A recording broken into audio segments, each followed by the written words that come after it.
Respecto a la comunicación interauricular, deciros que existen tres tipos: la ostium primum, ostium secundum y seno venoso, que se diferencian en función del lugar donde se localiza. El ostium primum está en el primer piso, abajo del todo, en la zona de la unión auriculoventricular, por eso asocia con frecuencia alguna hendidura o una malformación en el velo anterior de la válvula mitral que acaba produciendo insuficiencia mitral y que es el responsable principal de los síntomas y signos que presenta el paciente, la insuficiencia mitral desde el nacimiento por un agujero, una malformación de la válvula mitral. El ostium secundum, que es el más frecuente, es el que suele presentarse en la edad adulta, en personas jóvenes de 30 a 40 años habitualmente, y que se localiza pues en la zona media más o menos del septo interauricular. No confundir el ostium secundum con el foramen oval permeable, puesto que el foramen oval permeable realmente es una variante de la normalidad, porque casi un tercio de la población presenta perforaciones a nivel del foramen oval, de la membrana que le cerró el foramen en el primer momento de la vida, como probablemente al poco de nacer. Bueno, pues este foramen oval permeable, insisto, es una variante normal, no es necesariamente una enfermedad ni tiene que dar lugar a ningún problema. La CIA, la comunicación interauricular verdadera, es un defecto en la formación de este tabique en el que hay un agujero que no se corresponde con el foramen oval. Y el tercer tipo es el tipo seno venoso, que se localiza habitualmente en la zona cercana a la desembocadura de las venas cavas y que a veces se asocia a drenaje venoso pulmonar anómalo, bien sea total o parcial, que da lugar a una imagen radiológica que se llama el signo de la cimitarra, porque remeda un poco radiológicamente a las cimitarras, a unas espadas que en la época medieval pues llevaban ciertos ejércitos.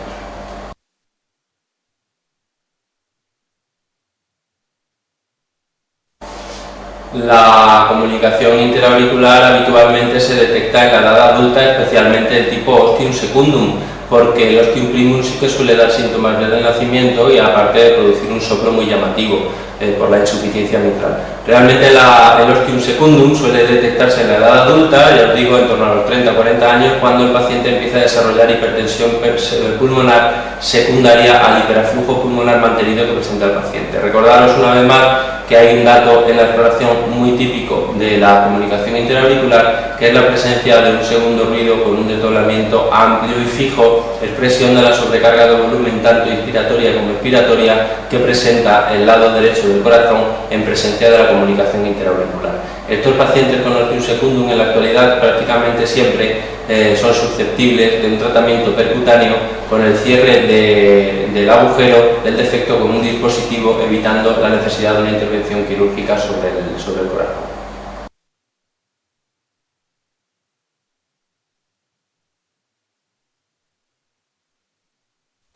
La indicación del cierre del defecto de la CIA viene dada por el volumen de sangre extra que está circulando por el lecho pulmonar, porque el lecho vascular pulmonar se defiende del hiperaflujo continuado de sangre, desarrollando una serie de cambios anatomopatológicos en su pared que pueden acabar desencadenando una hipertensión pulmonar inicialmente reactiva y que finalmente puede alcanzar la formación de lo que se llaman lesiones plexiformes, que pueden hacerse completamente irreversible, de forma que puede llegar a ser tan alta la presión en el lado derecho del corazón por la hipertensión pulmonar que invierte el shunt, apareciendo un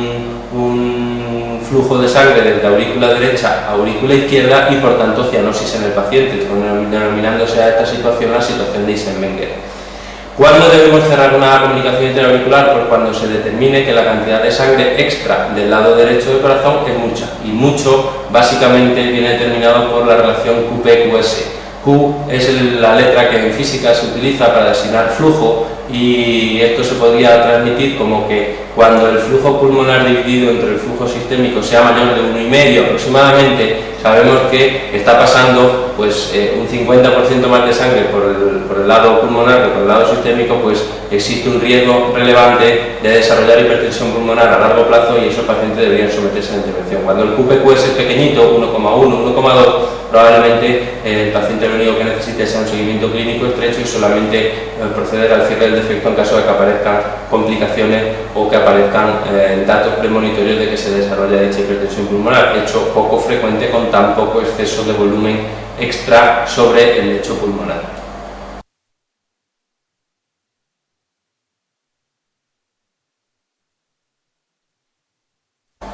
La comunicación comunicación interventricular es la cardiopatía congénita más frecuente, si excluimos la válvula aórtica bicúspide, que es tan frecuente que no se considera como tal una cardiopatía congénita. Se puede localizar en el septo membranoso, que es más frecuente, en el septo muscular, que suelen ser pequeñitas y múltiples y que generalmente se cierran solas con el desarrollo del músculo del corazón en el crecimiento.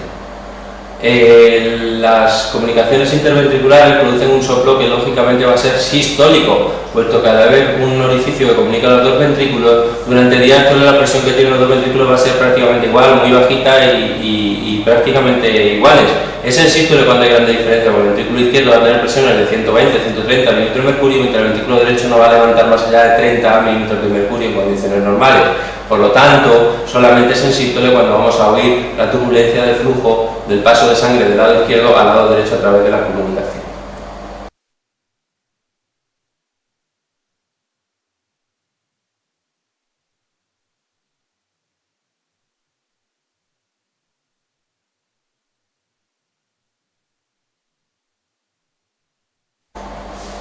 De las 4 anomalías que conforman la tetralogía de Fallot, que son la hipertrofia del ventrículo derecho a nivel del infundíbulo, la estenosis pulmonar generalmente subvalvular, la comunicación interventricular y el acabalgamiento aórtico, la más relevante y la que determina un poco la fisiopatología del síndrome es la estenosis del tracto de salida del ventrículo derecho. Podemos entender esta enfermedad como algo parecido a la hipertrófica, solo que en el lado derecho sobra músculo en el tracto de salida, de manera que nos dificulta la salida de sangre del ventrículo derecho a arteria pulmonar. Por eso, como existe una comunicación interventricular, vamos a tener paso de sangre del ventrículo derecho a ventrículo izquierdo. A diferencia de la CIV, comunicación interventricular normal, en la que el shunt es de izquierda a derecha, en el Fallot es de derecha a izquierda, porque al no poder vaciarse el ventrículo hacia la pulmonar, en la elevación de presión en el ventrículo derecho es muy alta e invierte el shunt, y prácticamente desde el principio los niños muestran cianosis en la exploración física en presencia de un Fallot.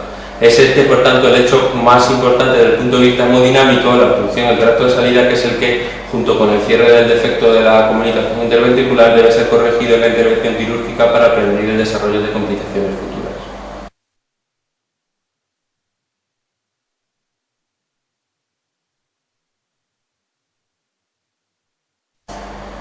En la cirugía de las cardiopatías congénitas, las técnicas se suelen referir con el nombre del cirujano que la desarrolló. De esta forma, las más importantes, por tener un listado para tener en la cabeza de cara al examen, podemos destacar la fístula de Blalock o Blalock-Taussig, que son fístulas para aumentar el flujo pulmonar, haciendo un cortocircuito entre una de las arterias subclavias y el lecho vascular pulmonar. Otra posibilidad, otra de estas cirugías con nombre, por así decirlo, es el switch arterial de Yaten, que consiste en intercambiar la arteria pulmonar por la arteria aórtica,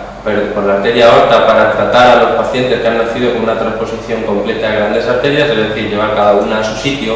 Antes del desarrollo de esta técnica se utilizaban otras que eran más complejas, probablemente desde el punto de vista hemodinámico, en las que se trataba de abocar la aurícula derecha anatómica que recibía la sangre arterial a la zona del ventrículo derecho y al ventrículo izquierdo, y la aurícula izquierda que recibía la sangre venosa, venosa sistémica hacia el ventrículo derecho, y estos cruces son cirugías complejas como la técnica de Mustar o la técnica de Senning. Y finalmente el Fontan hace referencia a cirugía en la que se comunican las venas cavas en distintas fases, con la fístula de Glenn y demás. Bueno, con distintas fases, el caso es comunicar las venas cavas a la arteria pulmonar directamente, saltándonos el ventrículo derecho que queda excluido de la circulación, y que se utiliza para tratar determinadas cardiopatías congénitas complejas con fisiología de ventrículo único.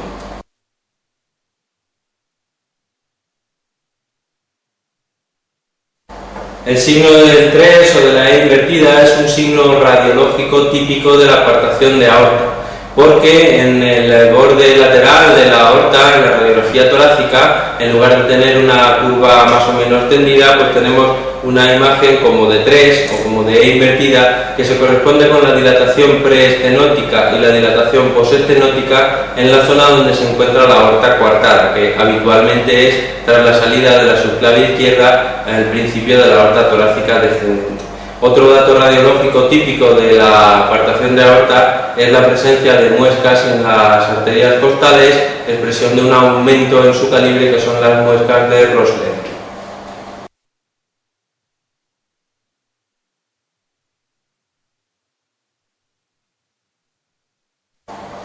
La atrioseptostomía percutánea de Raskin, que en el fondo es lo que nos describe esta pregunta, consiste en crear una gran comunicación interauricular de forma percutánea para mejorar el intercambio de sangre a nivel de la losa auricular para aquellos neonatos que tienen cardiopatías congénitas cianóticas graves, en las que nos interesa de alguna manera asegurar que haya la mayor cantidad posible de mezcla entre las sangres del territorio venoso y el territorio arterial. Por eso de las cardiopatías congénitas que se muestran aquí, la única cianótica es la atresia tricurpidia, pues es la que tenemos que considerar únicamente. Todas las demás tienen un shunt, al menos inicialmente, izquierda a derecha, no tienen cianosis, no tienen necesidad en absoluto de hacer ninguna técnica en el momento del nacimiento para aumentar ese shunt.